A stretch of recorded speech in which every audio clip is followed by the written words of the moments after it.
to stay.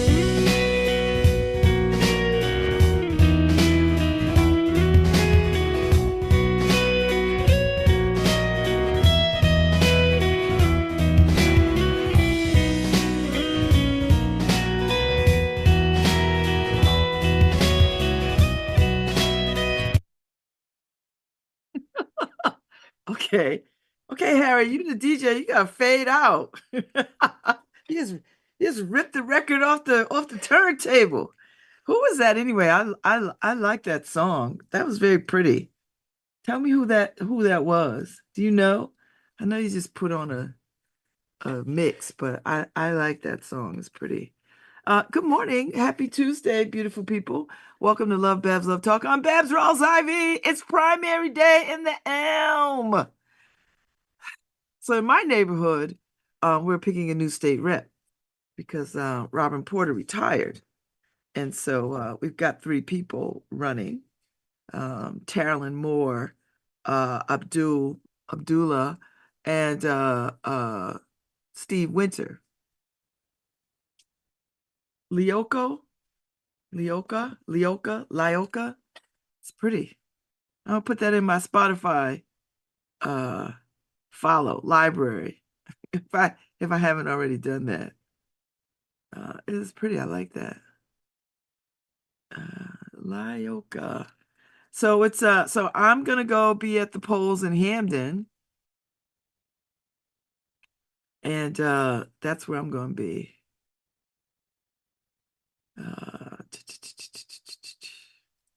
What is happening? Oh no, no, no. I think I already am following her. Yeah, I think I'm following her already. I like that. It was pretty though. Nice, nice, nice. So I'll be at the polls tonight getting the results for the New Haven Independent. Because, I like the political process very much. So we'll see what happens. Today starts the beginning of the return to LSAT study. Yeah, I got it. I got a score in mind. I know this game now. So I got this score in mind that I want to hit. So I'm gonna have to work very, very hard. Uh at 9:15 in a few minutes, I've got Paul Winter coming up. And I'm looking forward to talking to him. He is a seven-time Grammy winner, and he's going to be presenting Paul Winter Consort presents Adventures in the Universe at Woolsey Hall in the spirit of Charles Ives, because it's the 150th birthday of Charles Ives, composer Charles Ives. So, seven-time Grammy-winning saxophonist Paul Winter and his consort will present their new musical journey, Adventures in the Universe, 9 o'clock on Saturday, August 17th, at Woolsey Hall. Over there on Yale campus. So, he's been here before, so he's happy to come back and play again. Tickets are $50. So you could go to the website. You could purchase tickets through the Evite. They're up. So I think this is going to be a concert you don't want to miss. So, uh, so that who he's bringing with him in the consort are his colleagues, Brazilian pianist Enrique Eisenman, Jeff Beal on flugelhorn, um, and the consort's longtime organist Tim Broomfield. And he's getting ready to have a good time on that old Woolsey Hall organ with this 12,641 pipes. So it rivals in size to the great Aeolian Skinner organ in the New York Cathedral of St. John the Divine. So this has got it's a lot of music for you. So anyway, he's gonna come on and talk about his musical life, this particular concert, what inspires this music, all the things, all the things. And so we welcome him as a guest at about 9:15. So there you go. There you go. I hope everybody's feeling well. The weather looks pretty good. Um, I wanted to get up to Hartford yesterday to see my friend Dr. Jonathan Berryman play with the Afro-Semitic Experience. I didn't get a chance to get up there yesterday, but I was there in spirit, and you could listen to it on WSHU, the public radio station. Yeah, so I didn't get a chance to listen in, but I know it was pretty good. And I don't, this is not the first time he's played with them. So I'll catch up with him later and see what the experience was like. Maybe somebody streamed it or something. But in the meantime, Paul Winter is going to be joining me in a few minutes. And I am delighted by that. And to play in Woolsey Hall, I guess, is a big deal because it's a wonderful space, a big space. I went to the symphony there for many, many years. And I think the symphony is back playing there, and still playing at Lyman, and still playing at Wolseley, and still playing in Hampton, and still playing in some other in Shelton and other places. So I think they're going to be playing in West Haven too. So anyway, that's the New Haven Symphony Orchestra. I just got music on the brain today. All this music, just so much good music. Music, just all this good music. So I'm happy. I hope you're happy. So I'm not going to get into what I got into yesterday because I'm about to have a conversation with Paul Winter. So if you're around tonight though, Salsa in Westville, you know, um, House of House of Salsa is still doing their thing over there in the square. So if you got a mind to like, do a little dancing, I think I'm gonna make my way over there. That's my goal. Um, so we'll see what happens. That's what I'm hoping for. And then it's election night here, so you know. Good morning, Mr. Winter. Morning. We got a few minutes before we go live before I mean we're live, but a few minutes before we start again. So people can see you. I see you. So it's good to see you.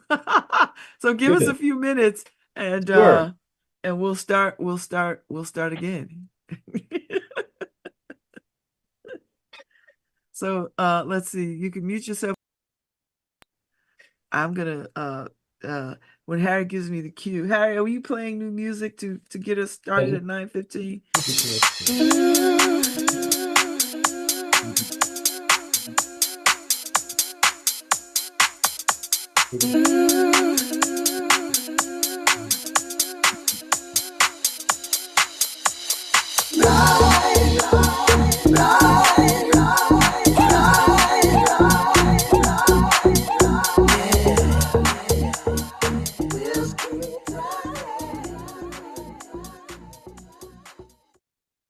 Woo! Good morning. I was on already for 15 minutes, but I've got a wonderful guest today, Paul Winter, as I was telling y'all at the top of the hour. Paul Winter will be in New Haven with his consort, presenting adventures in the universe at Woolsey Hall on August 17th. And it's in the spirit of Charles Ives in celebration of the composer's 150th birthday. And Paul Winter is a seven-time Grammy winner, and is coming back to give us some good music in Woolsey Hall on the 17th. Hello, Mr. Winter. How are you? good morning. I'm fine, and you? I'm good. I'm good. Where are you? Are you in New Haven now, or are you on your way? I'm in Litchfield. Oh, okay. So you're close. Yes, not far. Do you live in Connecticut? I live here. This is my home. Oh, okay. So this is not a far trek from you. This is a nice commute. Yes, exactly. So tell me about this music. Tell me about your relationship to the composer Charles Ives, and he's celebrating his 150th birthday. What is your connection to it? And then tell me about the music that you are creating for this celebration. It began for me in 1967 when I had moved out of New York City to, I wanted to move to Connecticut, to the countryside somewhere, and I found a cottage on a farm in West Reading. And the day I moved in, the landlady said, oh, there was another musician that lived on this road. His name was Charles Ives. And I knew about Ives, I knew his name, but I didn't know much about his music. So for the next 7 years that I lived there, I would jog down the road every day past the mailbox that still said Ives, although he had passed away in 1954, but his family still lived there. And in 1974, I came to a concert at Woolsey Hall in February by the Yale Symphony Orchestra, an all Ives concert. That was one of the most celebratory concerts of classical music I'd ever been to. And it ended with a young woman student playing Ives' Variations on America on that great organ. And it just completely blew me away. And so I thought, wow, this music can be enjoyed the way jazz was enjoyed. And that had been my background. And I had the thought that as his centennial was approaching, which was going to be in October of 1974, I heard about all these concert celebrations that were going to be held in symphony halls around the country celebrating Ives. And I knew that he probably wouldn't have wanted to go to any of those because he didn't like the stuffy, elitist kind of establishment context of the classical music world of his day. And this is back at the turn of the century and the first 20, 30 years of the 20th century. He revered the camp meetings that he remembered as a boy growing up in the village of Danbury, where his father, George Ives, who was his great mentor throughout his young life and was the town bandmaster, he would lead these throngs of people in singing all the old hymns and songs of the times, conducting with one arm and playing his cornet with the other. And young Charlie loved the spirit of those camp meetings where everybody gave voice and with whatever kind of voice they had. And he wasn't interested in making music nice and pretty. He was interested in having it reflect the adventure of life. And so I had the thought one day, jogging down the road past his house, looking at the meadow that sloped down from the old house that he had built in 1916, and wondered if we couldn't do an event outdoors on the hillside and put the musicians at the bottom of the hill and have it be kind of like an amphitheater. And so I thought, I've got to get some help here in guiding me through the body of work of Ives to find music that we could play with my ensemble, the Consort, which was only 6 musicians. And I knew that we'd have to add other musicians. So I thought I will ask, I'll go to the horse's mouth. John Kirkpatrick was the head of the Ives collection at Yale. And he had been famous for having, as a pianist, introducing Ives' famous Concord Sonata at Town Hall in the 1930s. And it was one of the first performances of Ives' music that got rave reviews from critics. And they began to say, this is really true American music.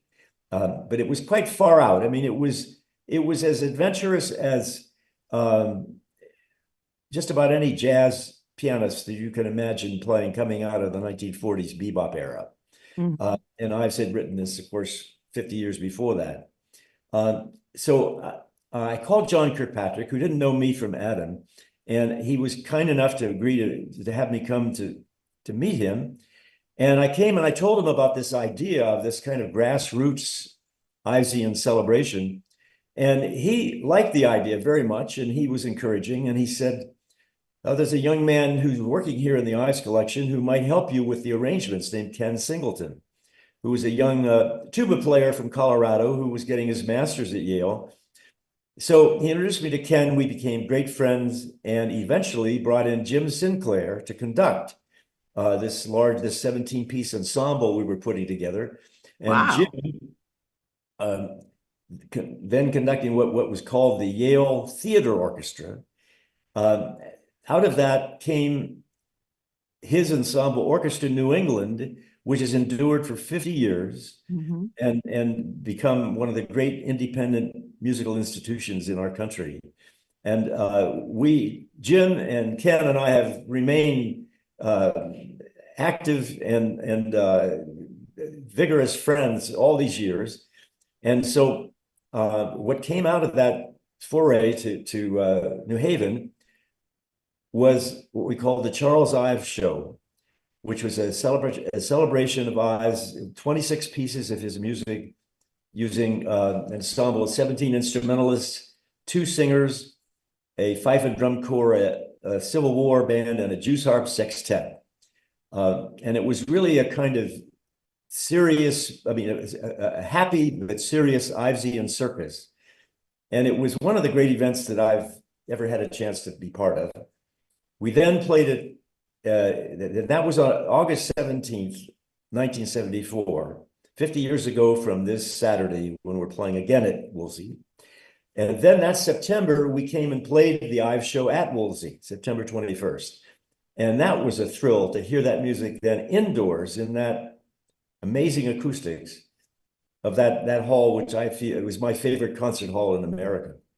Now, is this your first departure outside of jazz? I mean, this is Yes, classical music. So, yes. and so how does that, did you feel uniquely ready to handle the classical music coming from a jazz background? Well, I had played in high school, played in the local symphony in Altoona, Pennsylvania, my hometown. And I mean, I was comfortable reading music, and I did have a great love for Bach and Bartók, and not that many of the classical composers, but I was fervent about a few of them. And it was not really a big shift to play the Ivesian music because he was about spirit and he was about living polyphony of the interweave of different lines. He wasn't about nice blocky, proper European harmony. And that living polyphony was something that was integral to jazz way back in the New Orleans day. I mean, the early New Orleans music in Dixieland, you hear the trumpet and the trombone and the clarinet all interweaving, but each one playing their own line, yet it blends. So to me, it's a perfect analogy of democracy. Each person gets to express their own voice, but yet the totality is the priority for everybody. So what was it about jazz? Because if you were playing classical music coming up through school, there was a good chance you could be a classical musician. But how did jazz find you? How did you find your way to jazz? Well, all through my junior high and high school years, I had a dance band, and this is in the late 40s and early 50s.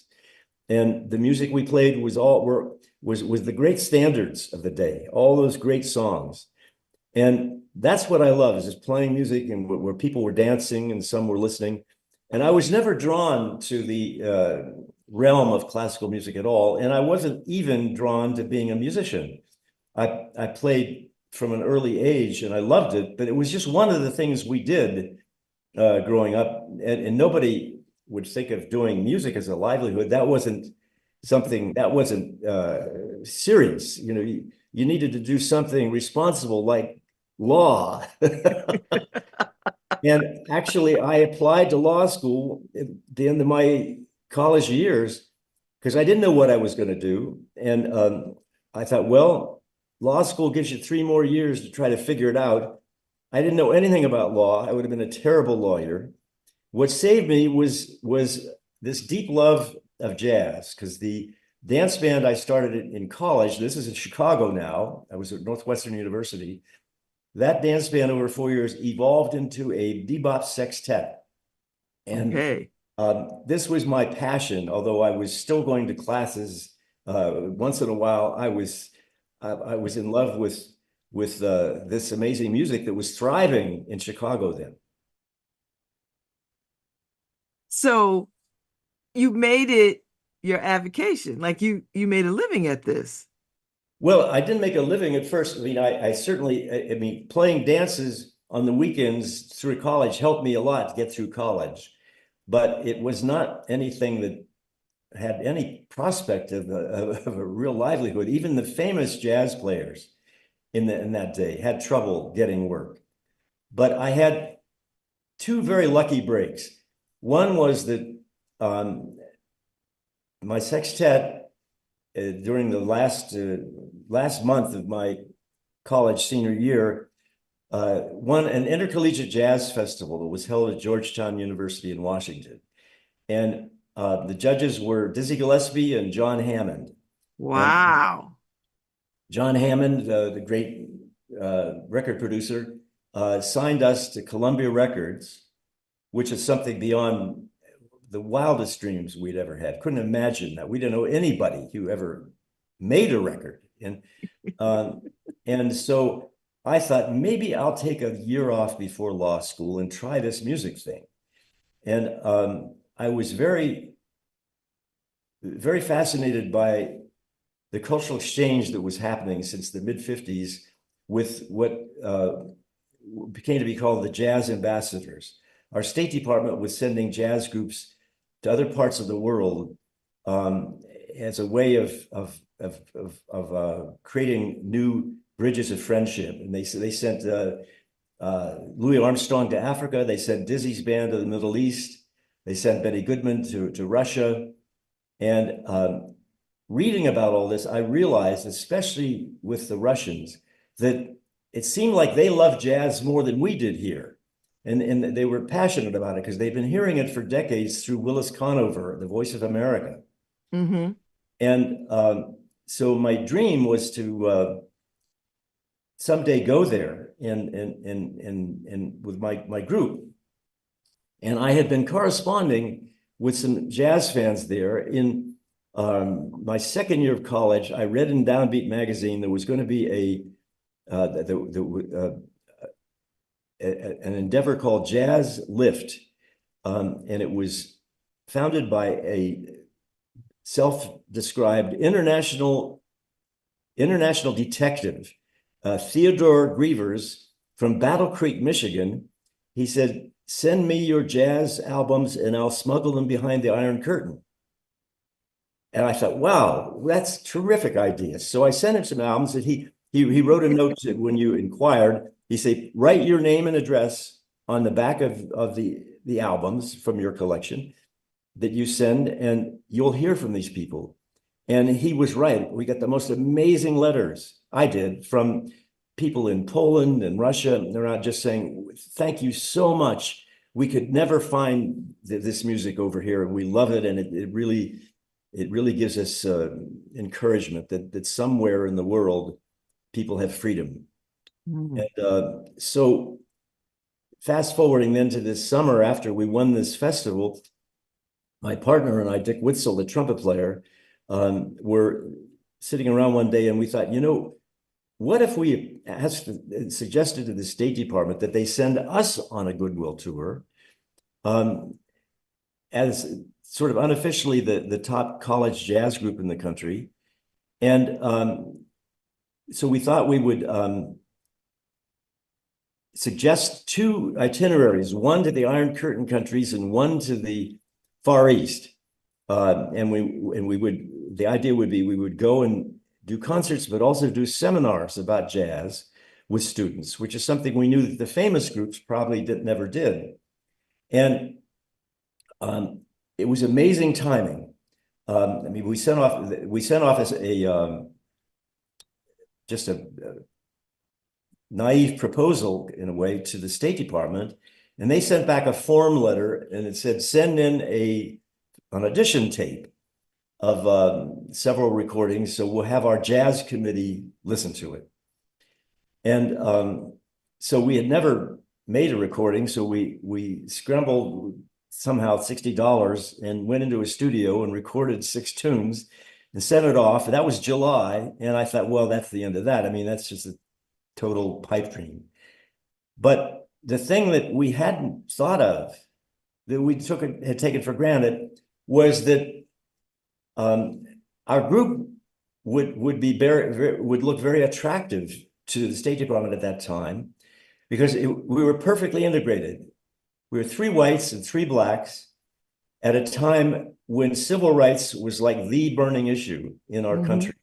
And it was the beginning of the Kennedy era. And it was just like being at the right place at the right time. We got a letter back in October, and the State Department said, we're going to send you to Latin America for 6 months. Whoa. 23 countries. And it was completely another bolt, out of the blue. We couldn't believe it. I mean, we didn't know any band that had 6 months of work, and let alone getting to go to all these countries. So in February of '62, we began our tour in Haiti, then flew to Mexico, went down through Central America and down the west coast of South America and up the East Coast and back through the Caribbean, every country but Cuba. And the response was tremendous. So what happened after that, the last amazing stroke of luck, was that we got a letter from Jackie Kennedy inviting us to play in a series of concerts she was having at the White House. The series was called Concerts for Young People by Young People. And it had been so far only classical musicians, but they thought maybe they would take a chance on a jazz group, given that we had had such a good response in Latin America. So on November 19th, 1962, we played in the East Room. And sometime, a couple of weeks before that concert, some journalist did some research and found out that there'd never been a jazz concert in the White House.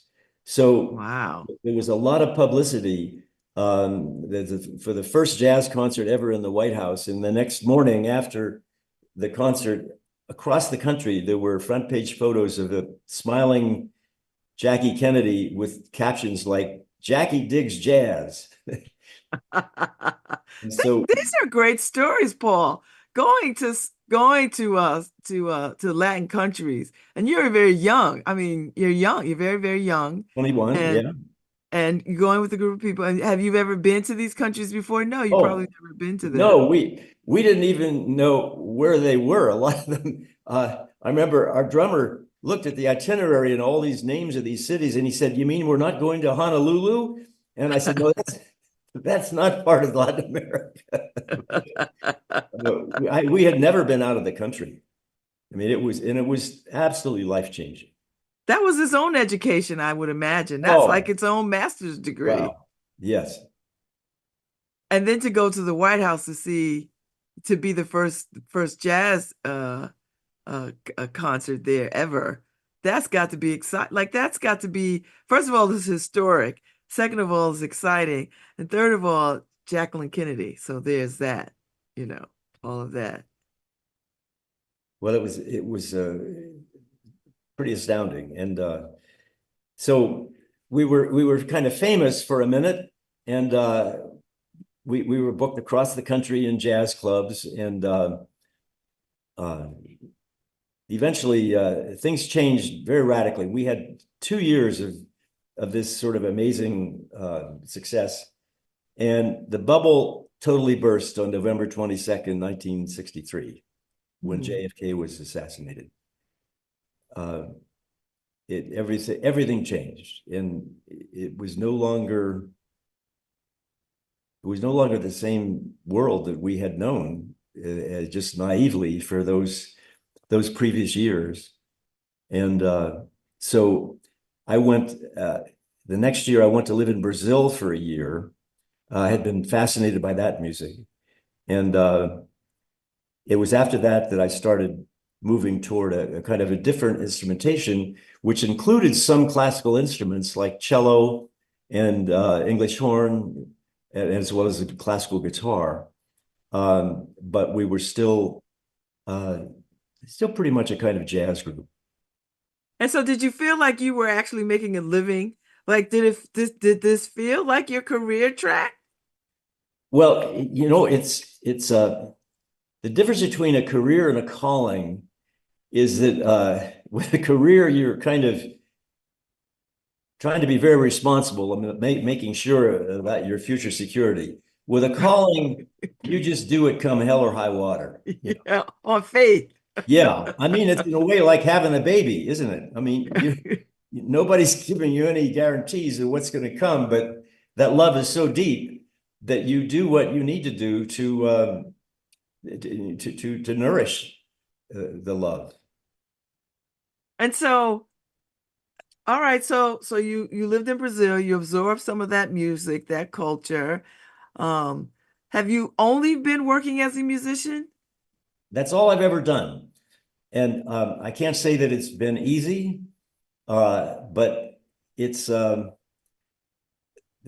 feel very, very lucky. It's the most gratifying path I think I could have ever taken. And so when you won your first Grammy, what was that like? Well, that was way, way down the road. I mean, um, that was in the early 90s. So I mean, I was in my 50s then, and it was gratifying in that the music we had done with the group I called the Paul Winter Consort was never really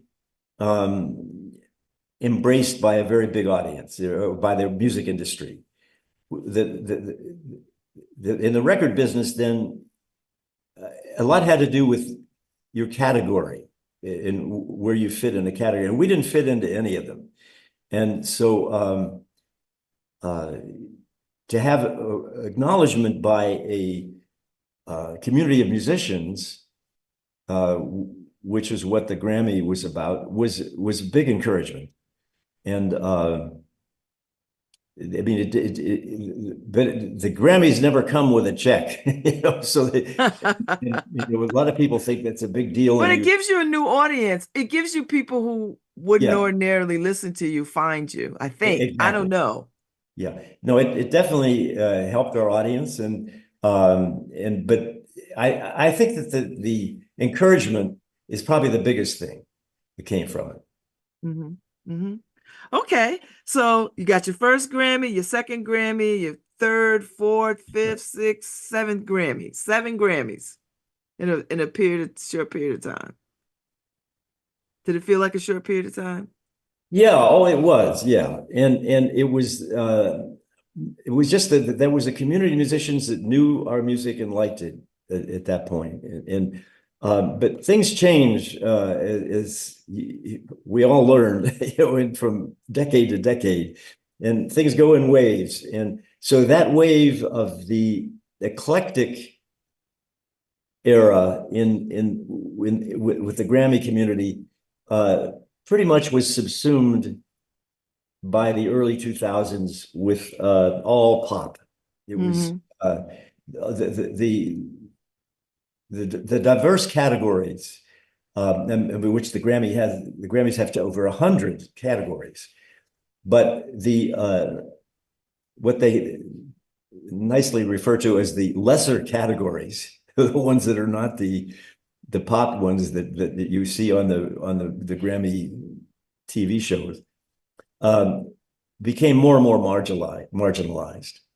And they're still there in a kind of token way, but it's completely dominated now by pop. Yeah. Because I remember watching the Grammys when I was much younger, and I lived for the jazz categories because that's how I would discover new artists, one of the ways. And then slowly I started seeing cut. Like before they used to perform on the Grammys. Oh, yeah. Then they recorded them and would play snippets of what, whoever was in the categories, and Right. now they just read off the names. Right. So I'm like, okay, so much for that. Even though people do win Grammys for jazz and jazz albums and music and straight ahead and all the kinds of things, there just isn't they're not showcased in the Grammy Right. ceremonies, the televised Grammy ceremony. So you've had a wonderful musical career, very interesting. Have you written about this? Have you told your story in a book? Are you No, planning on no. telling your story in a book? I'm too busy working toward new music to sit and write. I'm a slow writer. I like to write, and a lot of things that'd be fun to share, and maybe someday.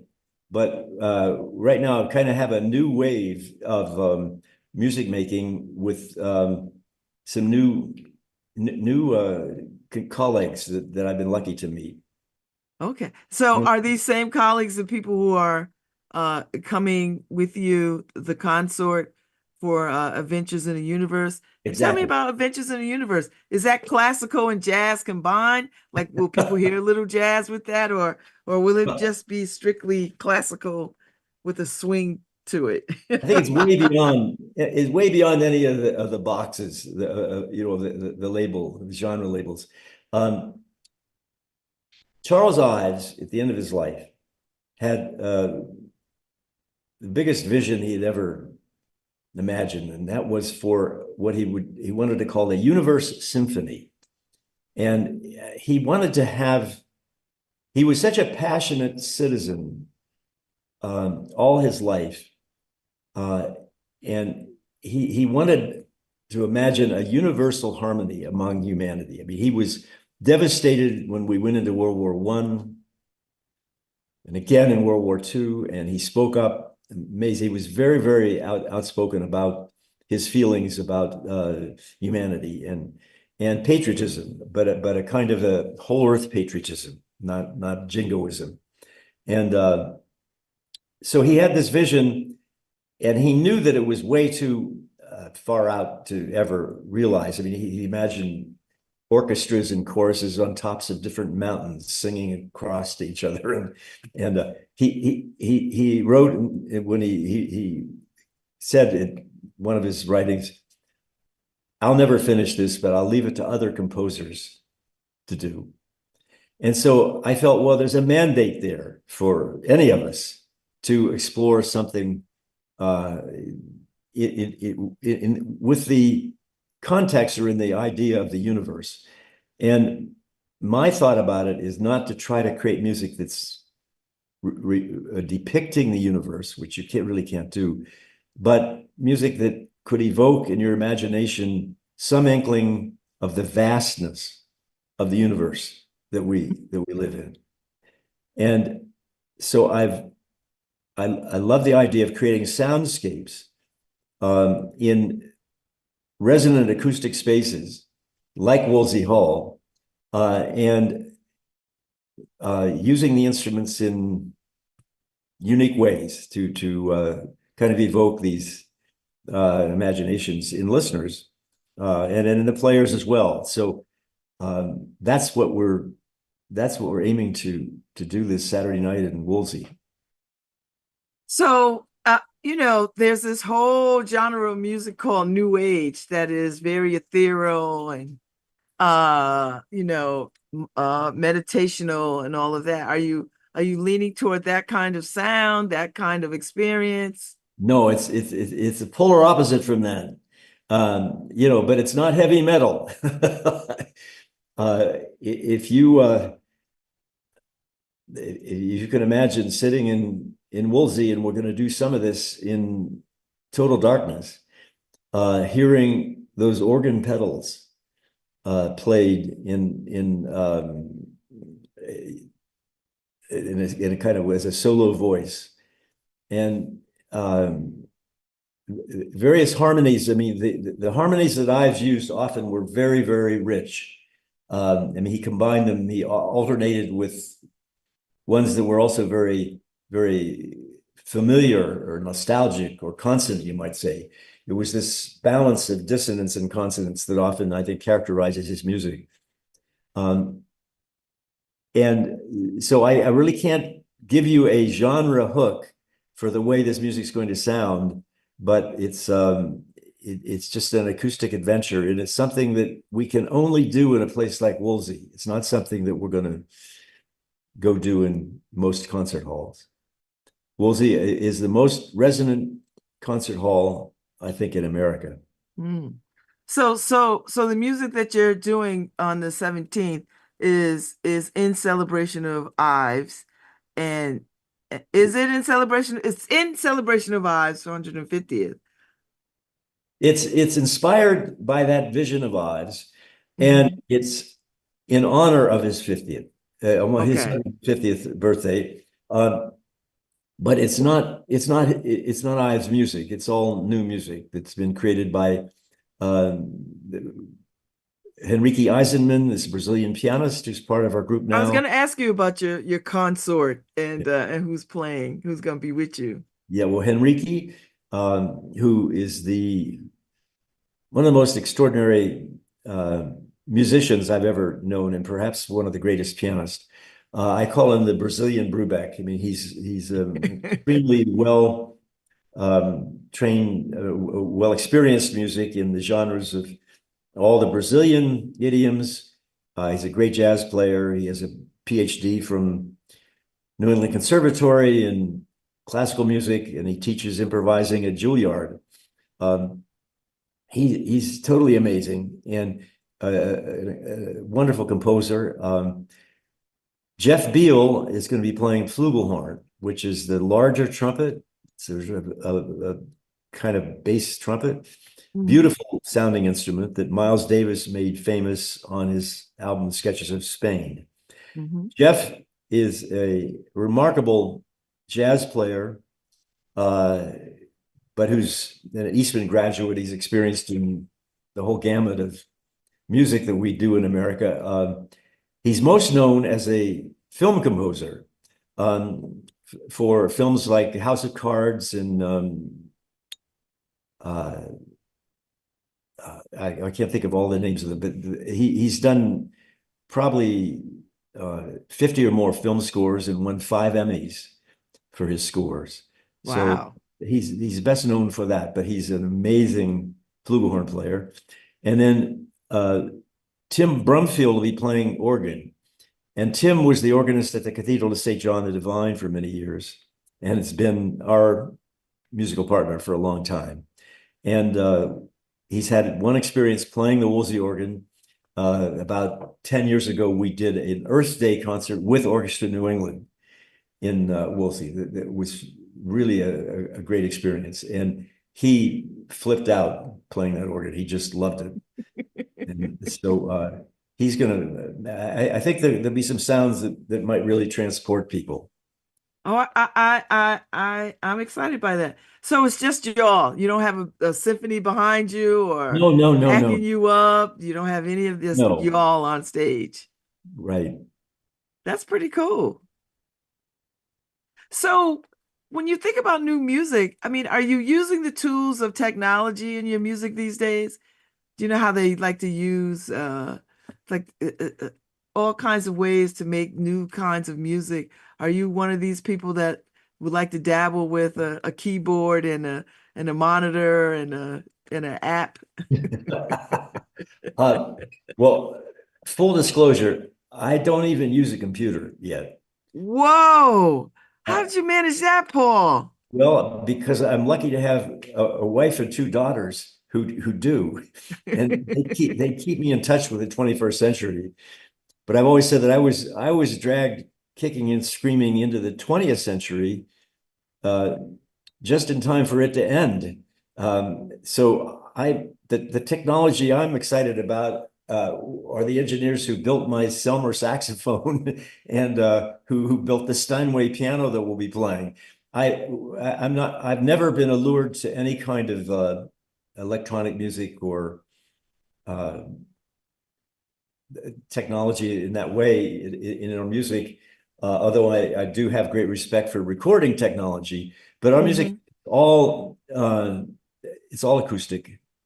And Mhm. that's what I grew up with. And sometimes it's, you know, once you've had a deep grounding in something, by the time even you're 15, it tends to stay with you for most of your life. So when you're not working and performing, well, who are you listening to? Like what do you do you have records? What do you turn on the radio? Like who are you listening? Are you listening to Beyonce? Like what are you listening to? Um, I listen a great deal to Bach. Bach is my touchstone for the essence of humanity.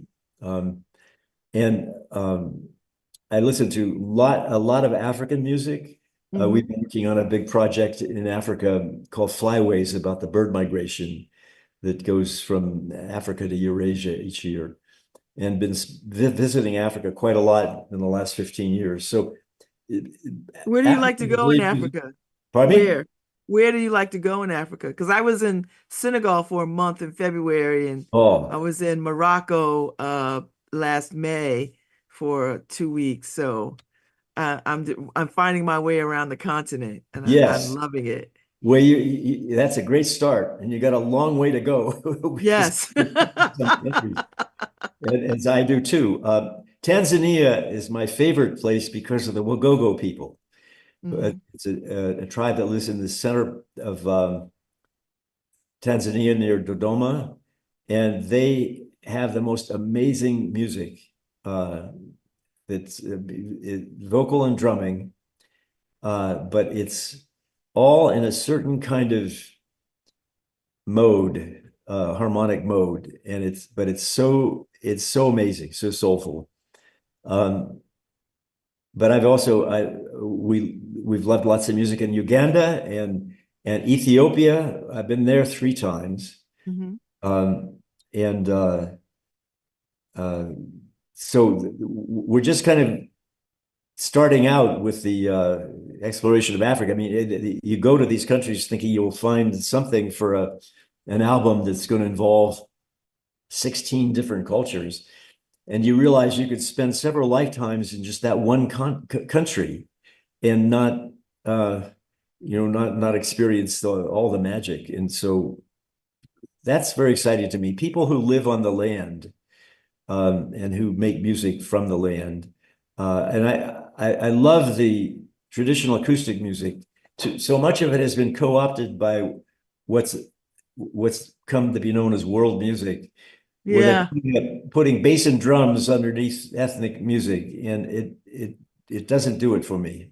Hmm. Hmm. Hmm. I hear what you're saying. I feel you. I feel you. So yeah. So the concert is August 17th at Woolsey Hall, from I think 8 o'clock, 9 o'clock. No, no, It's nine late. o'clock. 9 o'clock. Yes, and I'll tell you why. We want it to be totally dark outside. Okay. Woolsey has windows on the walls, and we want to be able to have some darkness for some of this music early on in the program for just a little while, and because I think we listen much more deeply in the dark. We hear a lot more.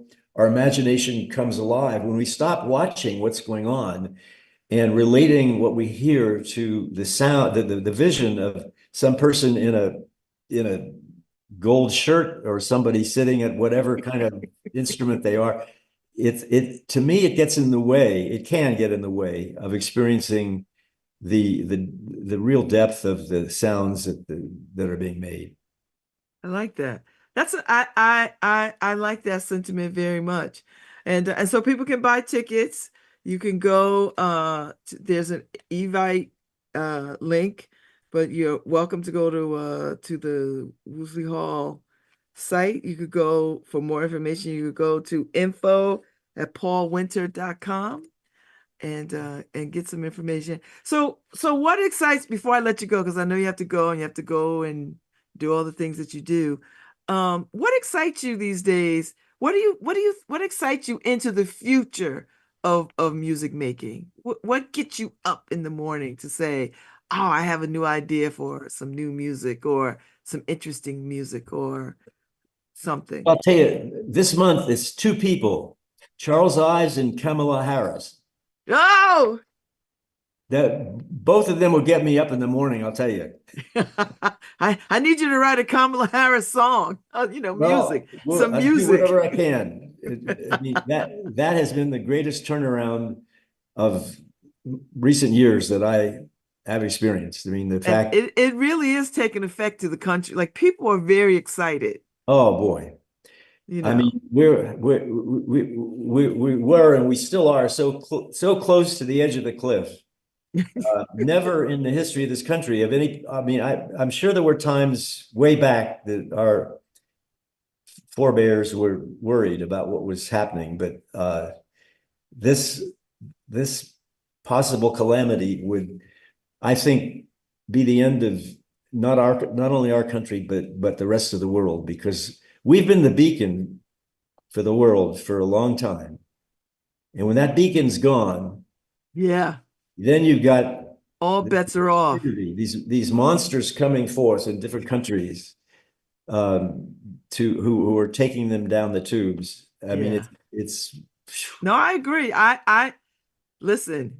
I agree with you 100%, and it's scary how many people think that that's a path, and I'm like, oh, that is not a path. I was like, y'all must have forgotten your history. You must have. You must have not showed up in class. Fascism is what? Why would you want to do that? Like this, you're right. We've been the beacon for so long, and what a lot of countries aspire to be, this experiment called democracy. So, well, anyway, it's been a pleasure talking to you, Paul Winter. Thank you. And I hope you enjoy this concert of yours, and I know people will find it intriguing and excited and celebratory and all the things. Well, thank you very much for that, and I hope you'll be there with us. And I've just enjoyed so much talking with you. Thank you so much, and feel free to come back. Now that I know you're just in Litchfield County, come on. Next time you do a concert, come on back and holler at your girl. I'll be here. I'll listen to you. We'll talk. We'll catch up. All right. Thank you, Paul Winter. I appreciate you. Thank you. Okay, Harry, I'm going to take a break, and I'll be back at 10:15. My life flows on in endless song above earth's lamentation. I hear the real, oh, far off hymn that hails a new creation. Through all the tumult and the strife, I hear that music ringing. It sounds an echo in my